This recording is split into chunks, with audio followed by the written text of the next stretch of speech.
Жогорку кеңештен өкмөң тең сүйлөйсүңөрбү же кимиңер негизги баяндоочу болосуңар?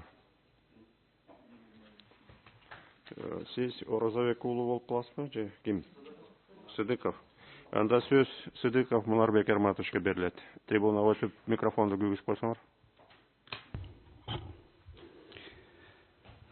Кыргыз Республикасынын Жогорку сотунун Конституциялык палатасына Жаран Жорокулов Кыргыз Республикасынын судьялардын статусу жөнүндө Кыргыз Республикасынын Конституциялык мыйзамынын 15-беренесинин 3-бөлүгүнүн 3-абзацы жана 17-беренесинин 2-бөлүгүндөгү ченемдер Кыргыз Республикасынын Конституциясынын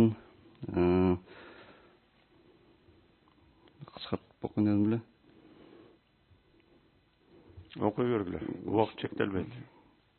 Конституцияга каршы келет деп табуу жөнүндө арызы менен кайрылган. Кайрылуунун ээси Жорокулов жогоруда аталган ченемдер Конституциянын 5-беренесинин 1-бөлүгүндөгү мамлекеттик жана анын органдары коомдун кайсы бир бөлүгүнө эмес, бүткүл коомго кызмат кылат деген жана 16-беренесинин 2-бөлүгүнүн 2-абзацындагы эч ким жынысы, расасы, тили, майыптуулугу, этноско таандылыгы, туткан дини, курагы жана саясий башка наанымдары, билими, теги, мүлктүк же башка абалы ошондой эле башкы жагдайлары боюнча кодолоого алынышы мүмкүн эмес деген жана 52-беренесинин 4-бөлүгүндөгү жарандардын мамлекеттик жана муниципалдык кызматка кирүүдө мыйзамда каралган тартипте кызматка көтөрүлүүдө бирдей укуктарга, бирдей мүмкүнчүлүктөргө ээ деп аталган ченемдерге каршы келет деп эсептейт. Ал сот адилеттигинин жогорку мектебинде окууга кете турган чыгымдарды көрсөтүп, талашылып жаткан ченемдер материалдык жактан камсыздалган жарандарга гана ылайыкталып, жана мектеп Бишкек шаарында жайгашкандыктан шаардын тургундарына гана ыңгайлашканын, ал эми республиканын башка алыскы аймактарында жашаган жарандарга карата дискриминациялоо багытталган деп эсептейт.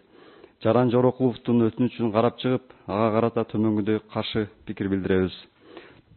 Конституциянын 92-беренесинде Кыргыз Республикасынын судьясынын кызмат ордуна талапкерлерге карата талаптар белгиленген. Ошол эле учурда аталган беренин 9-бөлүгүндө Кыргыз Республикасынын судьяларынын статусу конституциялык мыйзам менен аныкталат.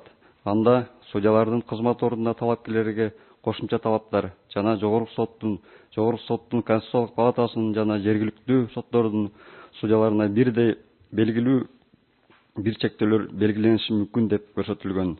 Аталган конституциялык ченемдерге ылайык мыйзам чыгаруучу тарабынан Кыргыз Республикасынын судьяларынын статусу жөнүндө конституциялык мыйзамга судьялардын кызмат ордуна талапкерлерге карата кошумча талаптарды белгилөөчү өзгөртүүлөр киргизилген.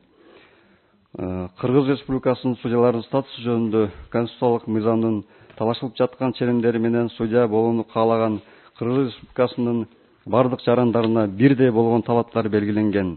Анда талапкердин мүлктүк же башка абалына карабастан, же болбосо окууга өтүү үчүн сынактын же андан ары сот адилеттигинин жогорку мектебинде окуунун Бишкек шаарында же болбосо башка белгилүү бир аймакта өткөрүлүүсү каралган эмес. Белгилеп кетчүндерсе, сот адилеттигинин жогорку мектебинде окуу Кыргыз Республикасынын Судьялар кеңешинин 2018-жылдын 6-июлундагы чечими менен бекитилген Кыргыз Республикасынын судьяларынын кызмат ордуна талапкерлерди окуудан өткөрүү жөнүндө жобого ылайык өткөрүлүүдө жана Кыргыз Республикасынын жогорку сотуна караштуу сот адилеттигинин жогорку мектеп мамлекеттик мекемесинин уставына ылайык сот адилеттигинин жогорку мектебинин жайгашкан жери бул Бишкек шаары, Москва көчөсү 201.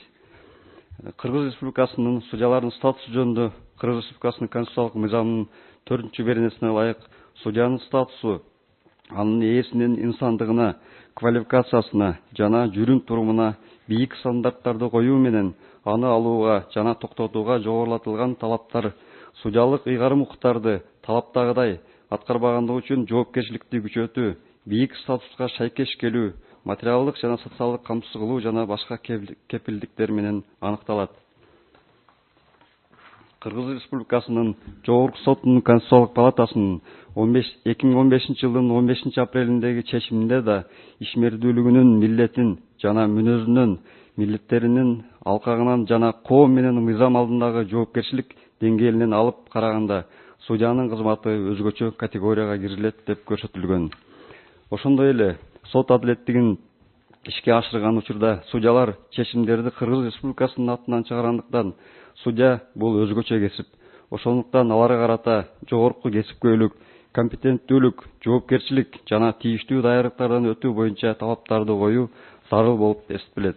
Анын натыйжасында адамдардын укуктары менен эркиндиктеринин корголушуна жана жалпы эле мамлекеттикте мыйзамдуулуктун орношуна чоң өбөлгө түзөт. Жогорудагылардын негизинде Кыргыз Республикасынын судьяларынын статусу жөнүндө Кыргыз Республикасынын конституциялык мыйзамынын 15 беренесинин 3 бөлүгүнүн 3 абзацы жана 17 беренесинин 2 бөлүгү Конституцияга карама-каршы келбейт. Себеби Жаран Жорокулов тарабынан келтирилген жүйөлөр бул сынакты жана окууну өткөрүүнүн жол жоболору жана тартиби, окууну өткөрүү жайы бул ченемдер менен жөнгө салынбайт. Жогорудагы баяндамаларды эске алуу менен жана Кыргыз Республикасынын Жогорку сотунун Конституциялык палатасы жөнүндө Кыргыз Республикасынын конституциялык мыйзамынын 32 беренесин жетекчиликке алып өтүнөбүз. Кыргыз Республикасынын судьяларынын статусу жөнүндө Кыргыз Республикасынын конституциялык мыйзамынын 15 беренесинин 3 бөлүгүнүн 3 абзацы жана 17 беренесинин 2 бөлүгү конституциялык эмес жана Кыргыз Республикасынын Конституциясынын 15 беренесинин 1 бөлүгүнө, 16 беренесинин 2 бөлүгүнүн 2 абзацына жана 52 беренесинин 4 бөлүгүнө карама-каршы келет деп табуу жөнүндө Жаран Жорокуловдун өтүнүчүн канааттандыруусуз калтырууну суранабыз. Бүттү сиздики? Бүттү. Рахмат.